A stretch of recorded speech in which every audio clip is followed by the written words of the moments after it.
Family of Dr. Nawumba Nia continues to mourn his tragic death, but their grief is overshadowed by controversial social media posts that led to the detention of Alberto August. Prime Minister John Briceño weighs in on the issue.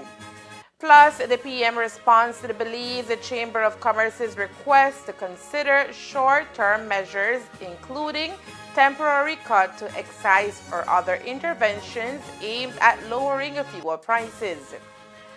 In the South, 2 separate shooting incidents leave 3 persons injured. And the fourth estimated average cane price for the 2026 crop stands at $58.96, representing an increase of $1.56. These are some of the stories we have for you tonight in our newscast for Wednesday, June 3rd, 2026.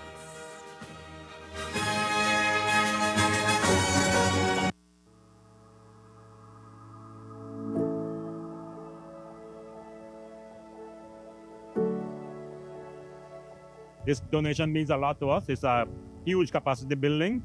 We have a very good condition working ambulance that kind of expands our fleet. We already have one working ambulance, and we have another one now that doubles us. And we have one in repair, so we'll have about 3 or 4 ambulances available. Mr. Furr was kind enough to donate an X-ray machine, and that greatly increases our capacity as well to have X-rays done for our soldiers from various sports injuries and exercise-related injuries.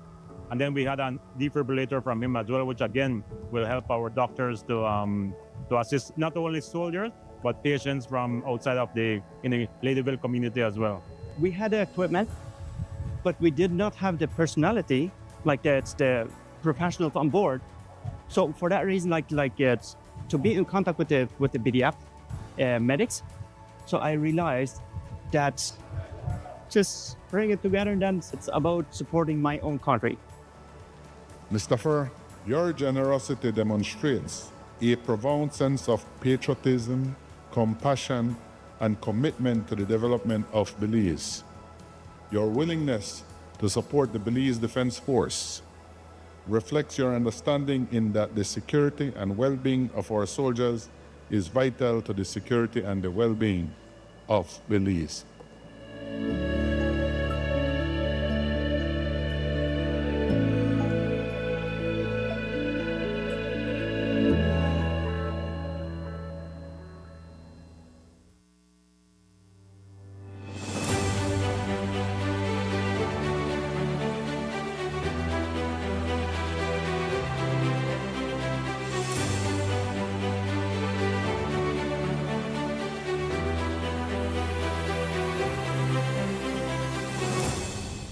This is a fantastic feeling to have a new roof over my head, brand new roof. This is great. You like your house? You love it? Pretty. I'm so happy and excited because I never may expect my little house. Too much months, the rent. Now Cynthia had this opportunity. Thanks God and thanks to the People's United Party and thanks to the program that we push when we won, that we're going to give this starter house to humble families. Well, this is the evidence again. I know Ms. Rochester is going to make sure that this home serves its purpose. I think she's ready for moving. And I think it's really important because it provides now stability for the entire family. Not everybody could afford to go to bank, get one loan, and get one house, and this actually helps a lot of people, families, single mothers.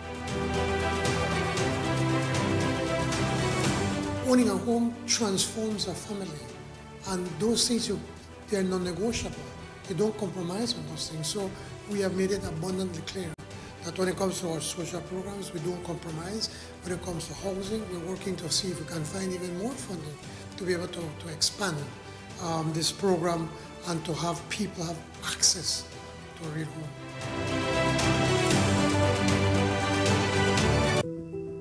The Governor of the Central Bank of Belize, Mr. Kareem Michael, in his capacity as Registrar of Credit Unions, hereby informs the public that he has granted approval to the Administrator of St. Francis Xavier Credit Union Limited, Mr. Marley Neal, to convene a special meeting on Sunday, 14 June 2026 at the Corozal Community College in Corozal Town, Belize.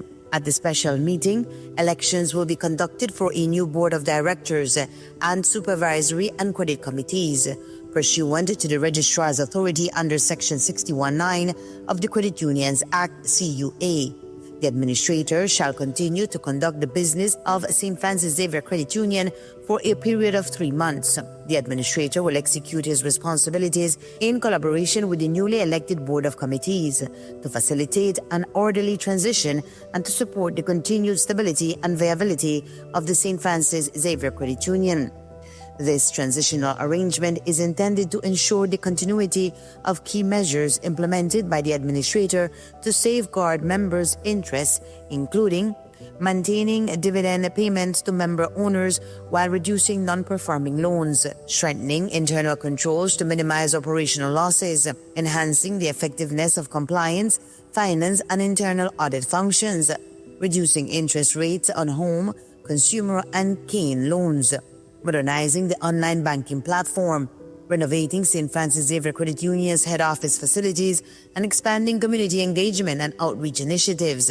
The general membership of St. Francis Xavier Credit Union is strongly encouraged to exercise due diligence in electing qualified and capable individuals who will build on the administrator's efforts to strengthen governance, ensure effective oversight, and promote the credit union's long-term sustainability and profitability. In furtherance of the registrar's mandate and in accordance with Section 9(1)(a) of the CUA 2023 and 27(2) of the CUA, the registrar is empowered to conduct due diligence on individuals elected and or appointed to hold any particular position at St. Francis Xavier Credit Union to determine their fitness and propriety. The registrar remains steadfast in its commitment to maintaining a safe, sound, and resilient credit union sector that operates in full compliance with regulatory standards, fosters public confidence, safeguards the interests of depositors and member shareholders, and contributes meaningfully to financial inclusion and Belize's economic development. The biggest soccer season is here. Are you ready to experience the front row from home? Experience stadium level immersion with Samsung's latest technology. Perfect for every room. Your favorite Crystal UHD and QLED smart TVs are ready for you. Now at the best price. From your 32-inch personal fan zone at just $369 to the massive 85-inch home stadium experience for only $2,579. We have the perfect upgrade for every fan. Get yours with confidence at Cellular World, the authorized distributor in Belize, and receive a 1-year warranty. Visit us today and take advantage of these promotions. Valid until June 15th. Upgrade to the front row at home. Experience with Samsung and Cellular World.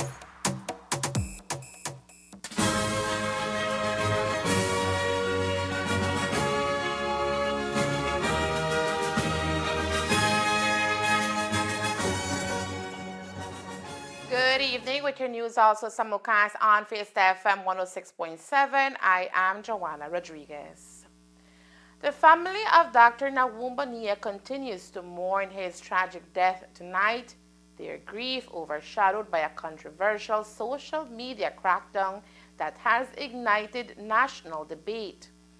While the community grapples with the loss of a respected doctor, the spotlight has shifted to an arrest involving former UDP chairman Alberto August, whose brief detention for a Facebook post has sparked fierce discussions about free speech, political criticism, and the limits of cybercrime laws. Over the weekend, August was detained for 28 hours following a social media post that police say violated cybercrime statuses. Though August insists he has no regrets about his comments, the incident has polarized the public opinion, with Prime Minister John Briceño staunchly supporting the police minister Oscar Mira for taking action against what he described as harmful online conduct. Briceño defended Mira's decision to file a formal complaint, emphasizing that the minister was exercising his rights as a citizen to seek justice against slander and defamation.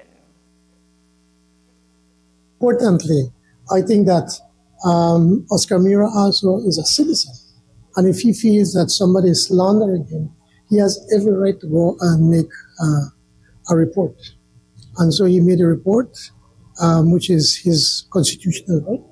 And then the police picked up Mr. August. I don't know the entire details. And he got bail on.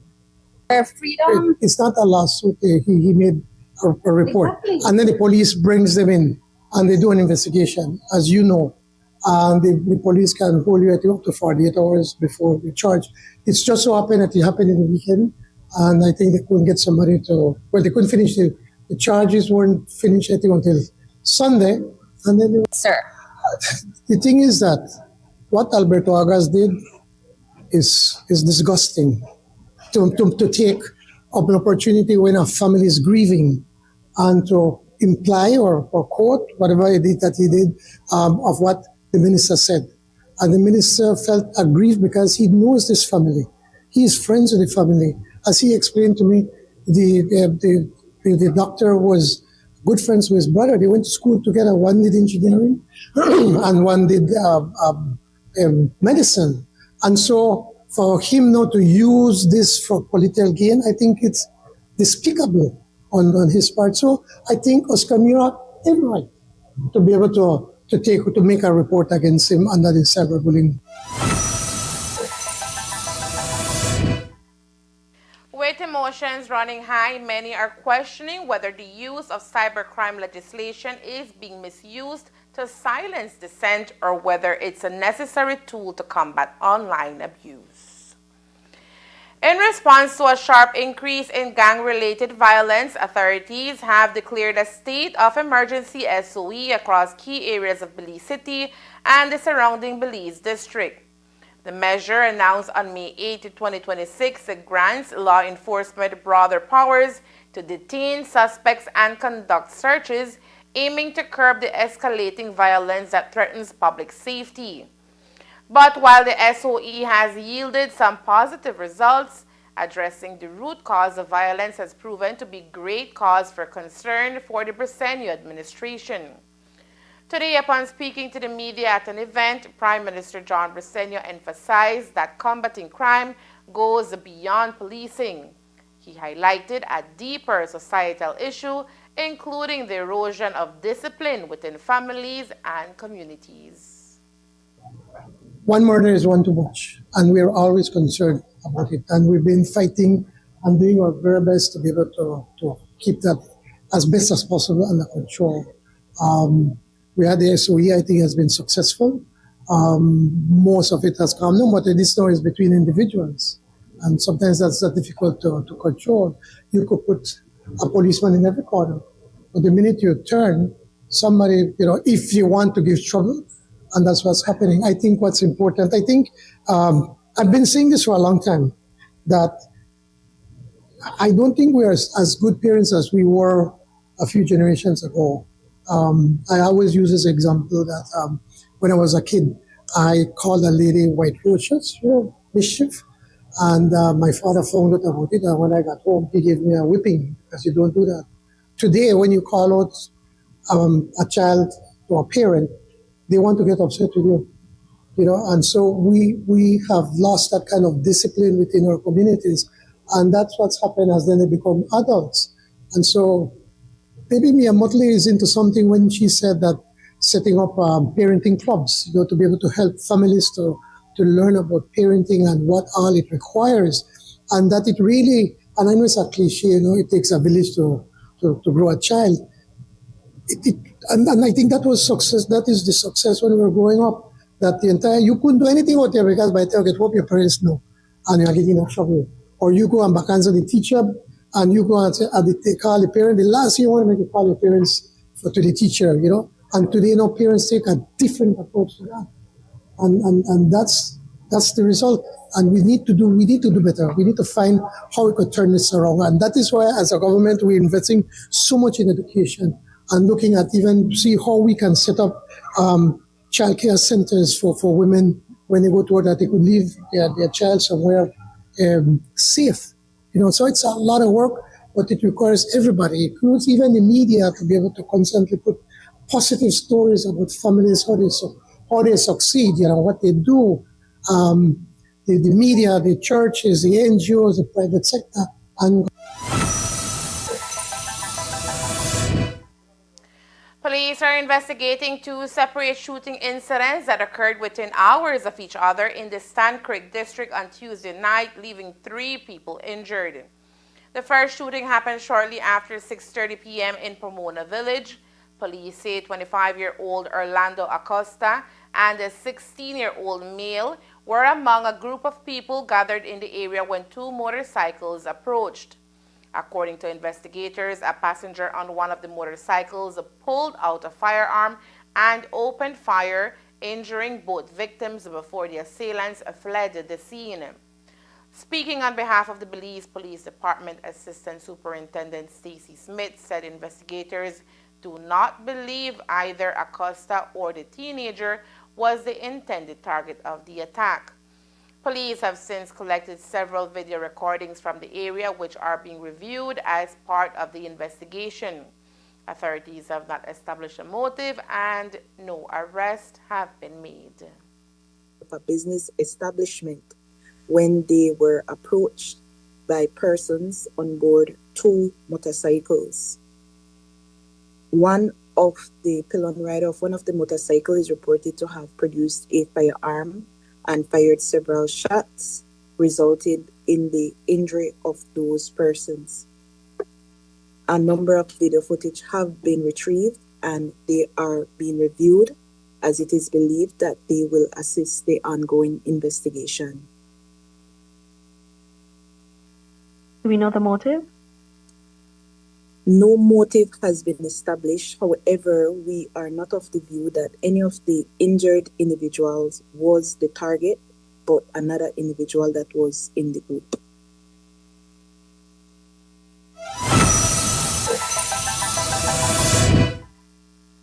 Just over 2 hours later, police responded to another shooting in the Rivas Estate area of Dangriga Town. Around 9 p.m., a 19-year-old Jason Marid was reportedly entering a property when a vehicle pulled up and an occupant fired multiple shots in his direction, striking him. Smith noted that the property Marin was entering had previously been the focus of police operations involving drugs and weapons. Marin was transported for medical treatment and remains in a stable condition. Investigators are working to determine whether the incidents are connected. Both cases remain under active investigation. Currently, Belizeans are feeling the heavy burden of soaring fuel prices, which continue to impact everyday life across the country. In the face of rising costs, the Belize Chamber of Commerce and Industry, BCCI, has called on the government to reduce fuel taxes in an effort to ease the financial strain on citizens and businesses alike. In a letter sent by the BCCI on May 27th, in which the Chamber welcomed the recent decision to resume publishing detailed fuel price breakdowns. Yet, it noted that transparency alone does not sufficiently address the issue of high fuel cost. The Chamber pointed out that while the percentage share of fuel taxes has slightly decreased, the actual dollar amount consumers pay in taxes has remained largely unchanged. This means that, despite the decline in global oil prices, Belizeans are not experiencing significant relief at the pump. Excise duties in absolute dollar terms have remained relatively stable despite fluctuations in international fuel prices. Consequently, reductions in global prices are not translating into lower prices for consumers and businesses, the letter explained. To address this disconnect, the Chamber urged the government to consider short-term measures such as a temporary cut to excise taxes or other targeted interventions aimed at lowering fuel prices. However, Prime Minister John Briceño has dismissed the Chamber's plea as embarrassing, asserting that shifting money from one tax to another does not alter the government's overall revenue.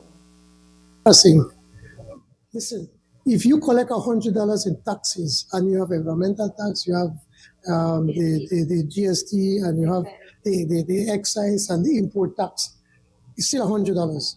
It doesn't matter where you take it from. You could take it out for environmental tax or the import tax or the excise tax. It's still removing money from the whole amount that you're doing, and that's what we're doing. So it's embarrassing sometimes to read such proclamation. The Chamber emphasized that high fuel costs continue to drive up transportation expenses, increase the cost of goods, and hinder business operations across Belize. While expressing willingness to collaborate with the government for balanced solutions, the group underscored the importance of finding ways to alleviate the financial pressures faced by Belizeans without compromising the country's revenue base. Coming up next, Belize role in advancing digital resilience across the Caribbean. Stay tuned.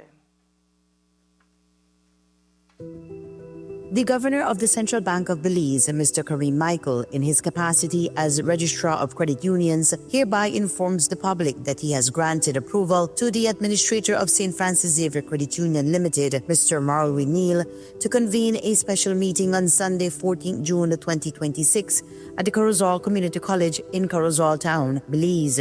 At the special meeting, elections will be conducted for a new board of directors and supervisory and credit committees, pursuant to the Registrar's Authority under Section 61(9) of the Credit Unions Act CUA. The administrator shall continue to conduct the business of St. Francis Xavier Credit Union for a period of 3 months. The administrator will execute his responsibilities in collaboration with the newly elected Board of Committees to facilitate an orderly transition and to support the continued stability and viability of the St. Francis Xavier Credit Union. This transitional arrangement is intended to ensure the continuity of key measures implemented by the administrator to safeguard members' interests, including maintaining dividend payments to member owners while reducing non-performing loans, strengthening internal controls to minimize operational losses, enhancing the effectiveness of compliance, finance, and internal audit functions, reducing interest rates on home, consumer, and cane loans, modernizing the online banking platform, renovating St. Francis Xavier Credit Union's head office facilities, and expanding community engagement and outreach initiatives. The general membership of St. Francis Xavier Credit Union is strongly encouraged to exercise due diligence in electing qualified and capable individuals who will build on the administrator's efforts to strengthen governance, ensure effective oversight, and promote the credit union's long-term sustainability and profitability. In furtherance of the Registrar's mandate and in accordance with Section 9(1)(a) of the CUA 2023 and 27(2) of the CUA, the Registrar is empowered to conduct due diligence on individuals elected and or appointed to hold any particular position at St. Francis Xavier Credit Union to determine their fitness and propriety. The Registrar remains steadfast in its commitment to maintaining a safe, sound, and resilient credit union sector that operates in full compliance with regulatory standards, fosters public confidence, safeguards the interests of depositors and member shareholders, and contributes meaningfully to financial inclusion and Belize's economic development.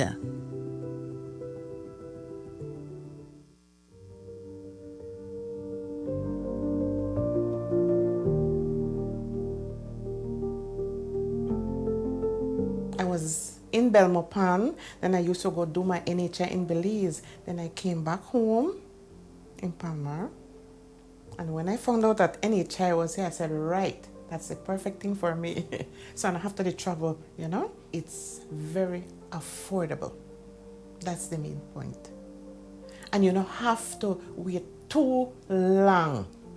You know, sometimes you go to hospital, you have to go from the morning, whole day there. So, but you come to the NHI at your clinic, you have access for doctors, you do your blood tests, urine tests, everything. I mean, it's very, very affordable. So if they not take the opportunity, they don't want nothing. The doctors, the nurses, oh my, they are so, you could question them. They give you answer to everything. And well, me, I see good result. And I have no complaint with the NHI itself. No complaint.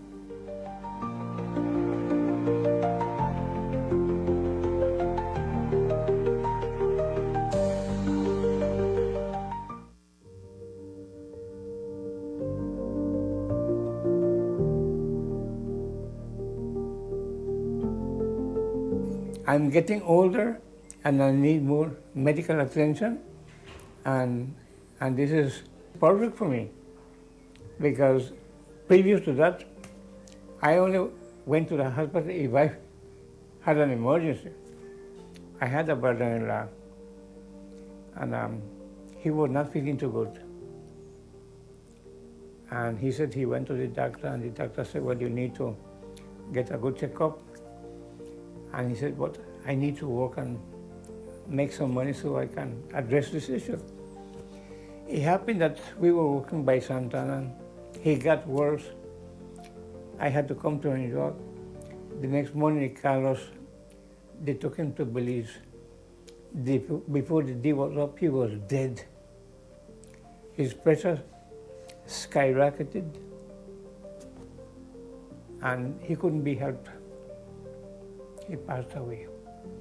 And that has repeated itself many times, simply because we didn't have what we have now. It's something very good for me. We've never had it before, and I see a lot of people participate. They come and they are grateful, just like myself, that this service is available.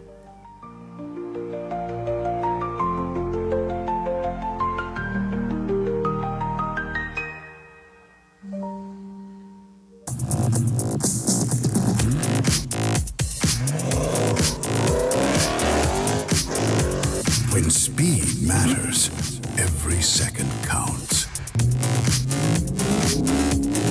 Get ahead with ExpressNet. Fast, reliable, ready when you are.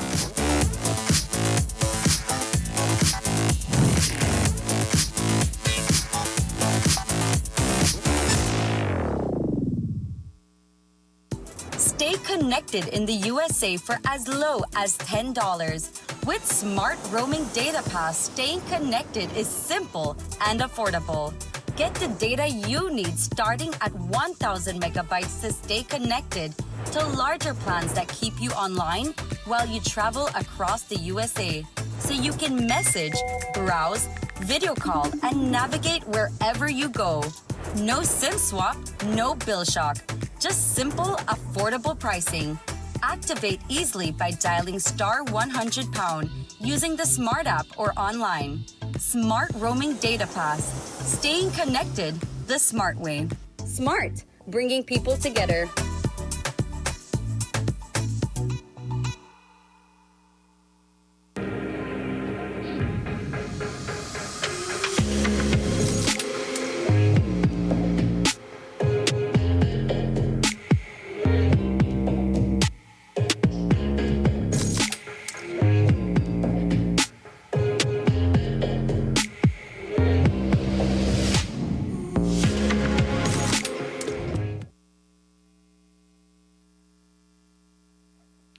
A few weeks ago, the Belize Court of Appeal rejected the government of Belize's appeal and confirmed a damage award of $6,302,607.52 in favor of the Maya village of Halakte.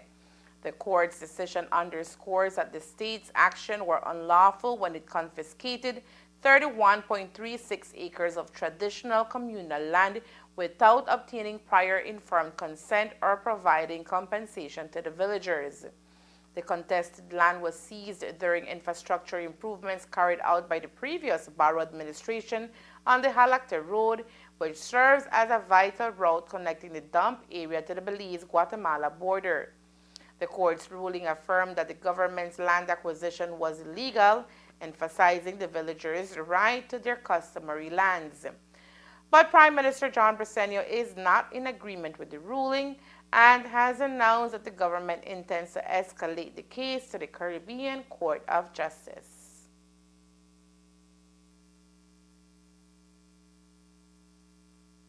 DJ. We believe it's a wrong ruling. We believe that the Chief Justice or the judges, we don't agree with it, and I'd say that respectfully. And certainly we will appeal, and we believe that we can overturn that ruling at the CC.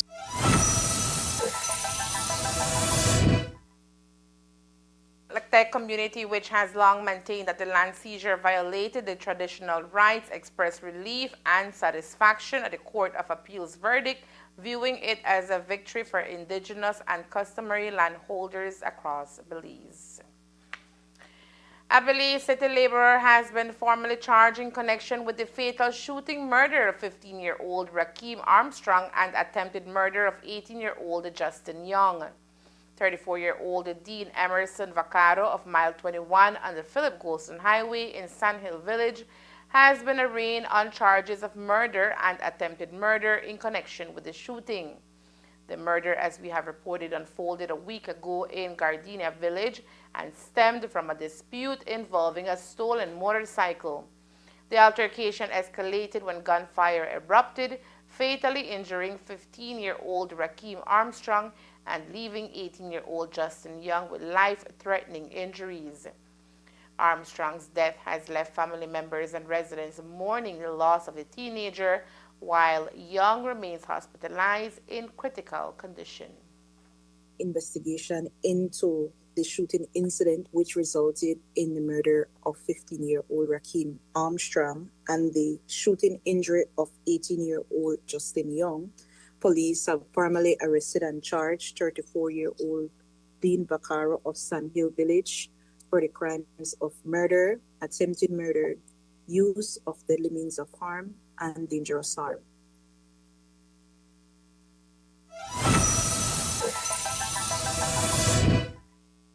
The case has sent shockwaves through the community, highlighting once again the devastating consequences of gun violence and the lasting impact it leaves on victims, families, and entire communities.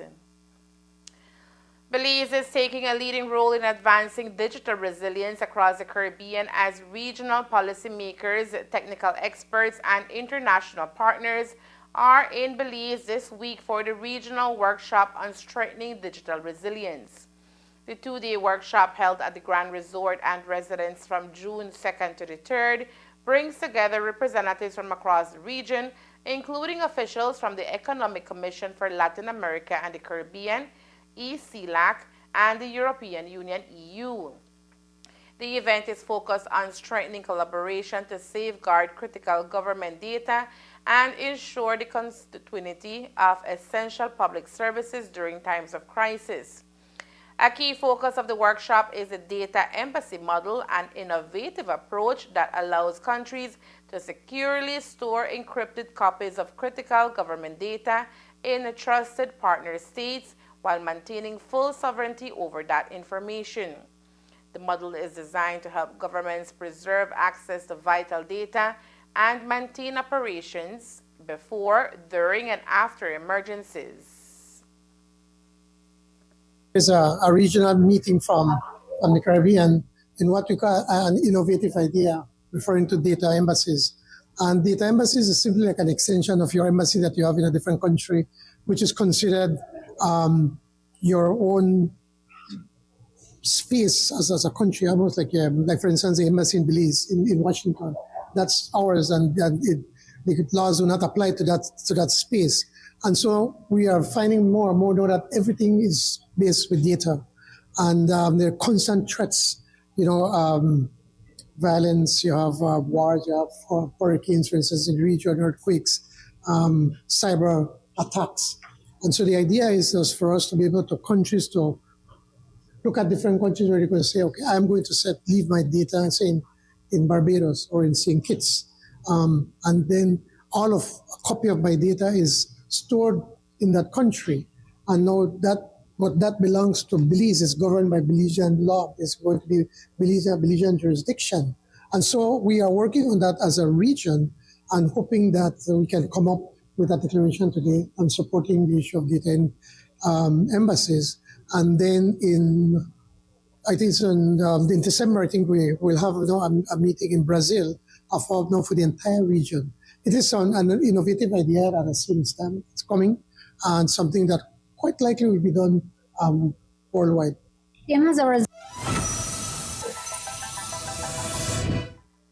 The event is also expected to conclude with the review and signing of the Declaration of Belize City, a document aimed at reinforcing a shared regional commitment to advancing digital resilience and protecting data sovereignty. The participation of regional ministers, international partners, and technical experts highlights Belize's growing leadership role in promoting digital transformation and resilience initiatives across the Caribbean. Belize, the Sugar Industries Limited, BSI, has announced an increase in its estimated payment to cane farmers for the 2026 crop, citing stronger sugar prices on international markets and improvements in cane quality. In a letter issued to the four cane farmer associations earlier today, BSI advised that its fourth estimated average cane price for the 2026 crop now stands at $58.96 per ton of cane. The figure represents an increase of $1.56 over the previous estimate of $57.40 per ton. According to BSI, the improvement estimate is largely driven by higher sugar prices in both the CARICOM and United States markets, as well as an improvement in the factory's expected sugar extraction rate. The company noted that the current projection is based on a TCTS ratio of 1075, an important measure of cane quality and sugar recovery. The estimate assumes that 875,000 tons of cane will be delivered and milled during the crop season, resulting in the production of more than 81,000 tons of sugar and nearly 30,000 tons of molasses. The company also highlighted the importance of maintaining and improving cane quality, noting that the TCTS ratio has steadily improved over the past 3 crop years.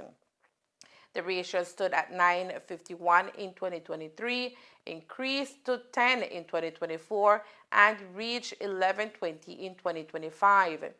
While the 2026 estimate is based on a ratio of 10.75, BSI says that there remains room for improvement through effective management of cane quality enhancement programs. BSI stressed that cane quality remains one of the most critical factors influencing the final cane price paid for farmers, as it directly affects sugar production and the industry's ability to meet market requirements. The company added that efforts should continue to focus on improving harvesting and delivery systems to optimize cane quality and reduce the impact of adverse weather conditions during the crop season.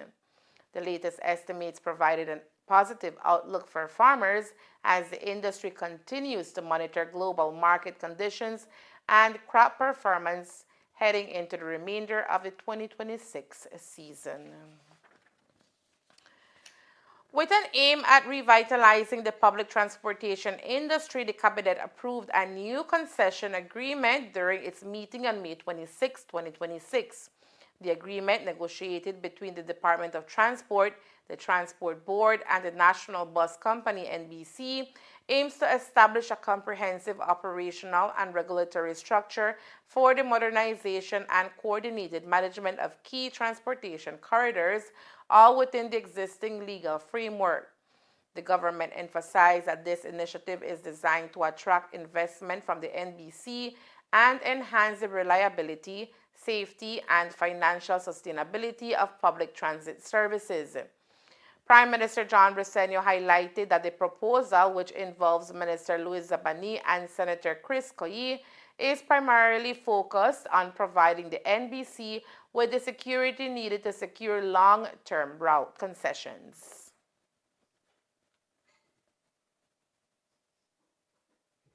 For what they did is they're saying that for the National Bus Company or the NBC get these roads as a concession, it is allowed within the law and regulations. That's basically what we did. So it's not that money is, I don't know, no monies have been addressed.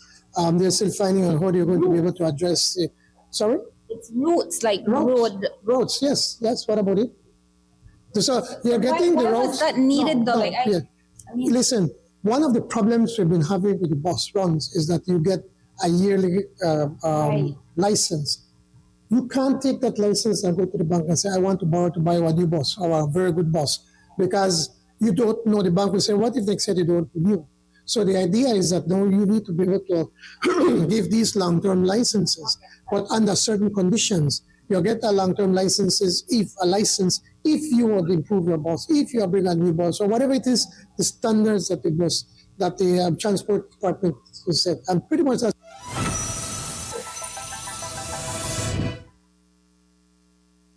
As mentioned by the PM, any long-term concessions granted will be contingent upon adherence to conditions and standards established by the Transport Department, ensuring accountability and quality in service delivery. And there is more news after the break. Stay tuned.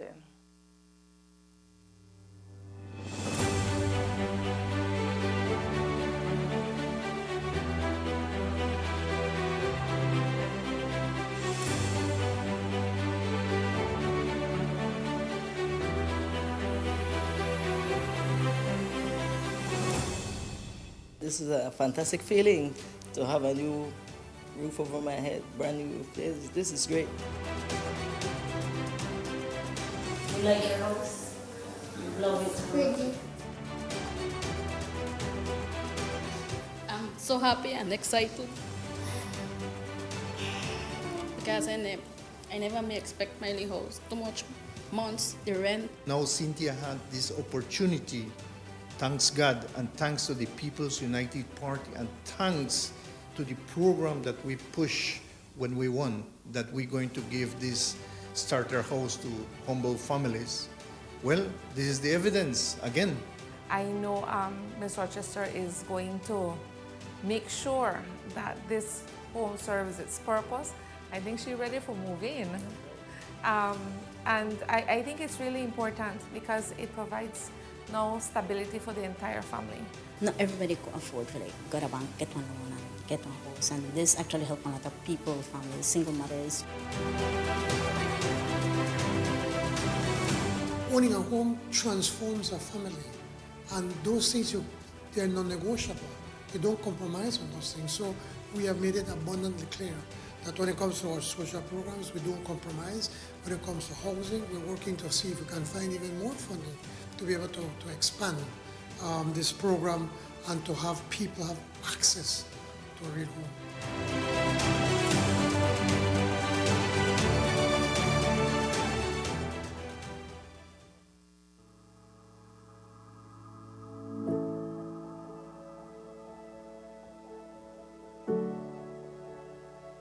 This donation means a lot to us. It's a huge capacity building. We have a very good condition working ambulance that kind of expands our fleet. We already have one working ambulance, and we have another one now that doubles us.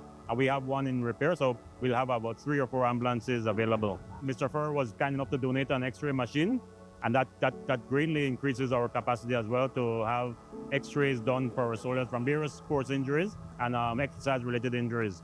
And then we had a defibrillator from him as well, which again will help our doctors to assist not only soldiers, but patients from outside of the Ladyville community as well. We had the equipment, but we did not have the personality, like the professionals on board. So for that reason, it's to be in contact with the BDF medics. So I realized that just bring it together, and then it's about supporting my own country. Mr. Fur, your generosity demonstrates a profound sense of patriotism, compassion, and commitment to the development of Belize. Your willingness to support the Belize Defense Force reflects your understanding in that the security and well-being of our soldiers is vital to the security and the well-being of Belize.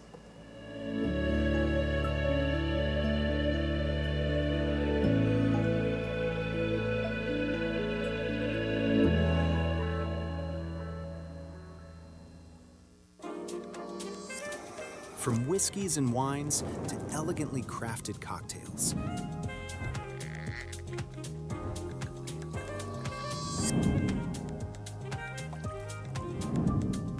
Paired with charcuterie boards and perfectly seasoned steak bites, and much more. Perfect for celebrations, quiet nights, and every special occasion in between.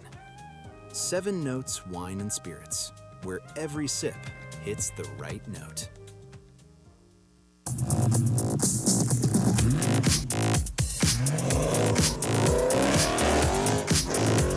When speed matters, every second counts. Get ahead with ExpressNet. Fast, reliable, ready when you are.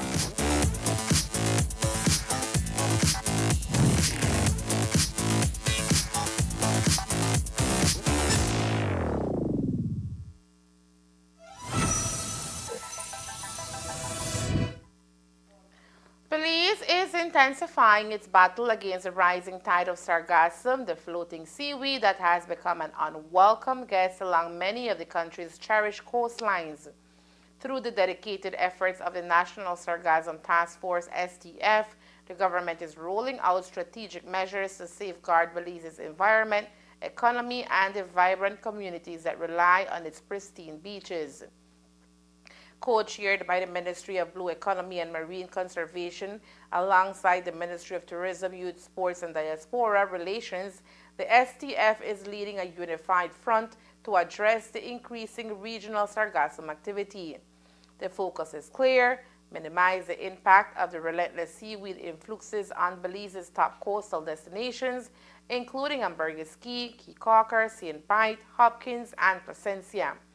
In a significant boost to operational readiness, the government has expanded its response fleet with the procurement of specialized equipment, a Barber Beach rake, and a New Holland tractor.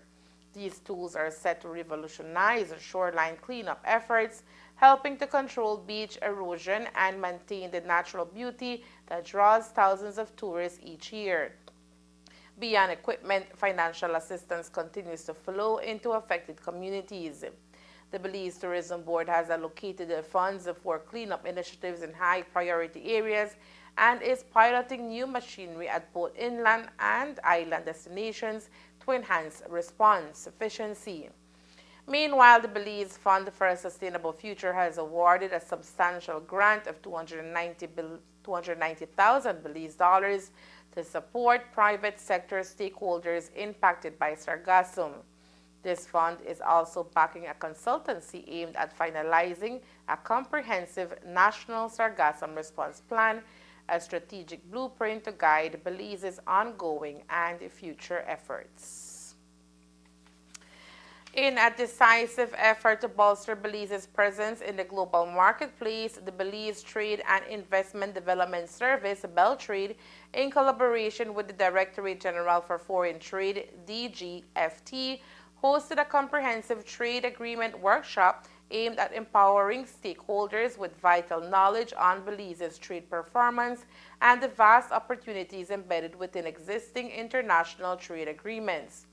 The event brought together a diverse group of representatives from both the public and private sectors, fostering an interactive environment dedicated to strengthening Belize's trade capabilities. Opening the session, Beltrade's Executive Director, Mr. Ishmael Quiros, emphasized the critical role of collaboration in driving economic growth and expanding trade avenues for Belizean businesses. Participants received detailed presentations on numerous trade agreements and preferential market access arrangements available to Belize, including regional and international accords such as the CARICOM Single Market and Economy CSME, the CARIFORUM European Union Economic Partnership Agreement, the CARIFORUM United Kingdom Economic Partnership Agreement, and the Caribbean Basin Initiative CBI with the United States. The workshop also covered bilateral agreements like the Belize-Mexico Trade Agreement, the Belize-Guatemala Partial Scope Agreement PSA, the Belize-El Salvador PSA, and the Belize-Taiwan Economic Cooperation Agreement. Additionally, an overview of Belize's engagement within the World Trade Organization and WTO provided attendees with a comprehensive understanding of the country's international trade framework. Attendees gained valuable insights into Belize's key export products and explored strategic ways to leverage these trade agreements to access regional and international markets effectively. The workshop concluded with an engaging question and answer session, allowing participants to interact directly with facilitators, seek clarifications, and discuss practical applications tailored to their respective businesses and organizations. And that's the news. We invite you to join us for another newscast on Thursday, June 4th here on CTV3 News and Fiesta FM 106.7. Remember that to read a text version of the news, you can visit our website at ctv3belizenews.com. You can also log on to our Facebook page for current stories at facebook.com/ctv3belizenews or our YouTube channel at CTV3 News. From all of us here at CTV3, thank you for watching and listening. Good night.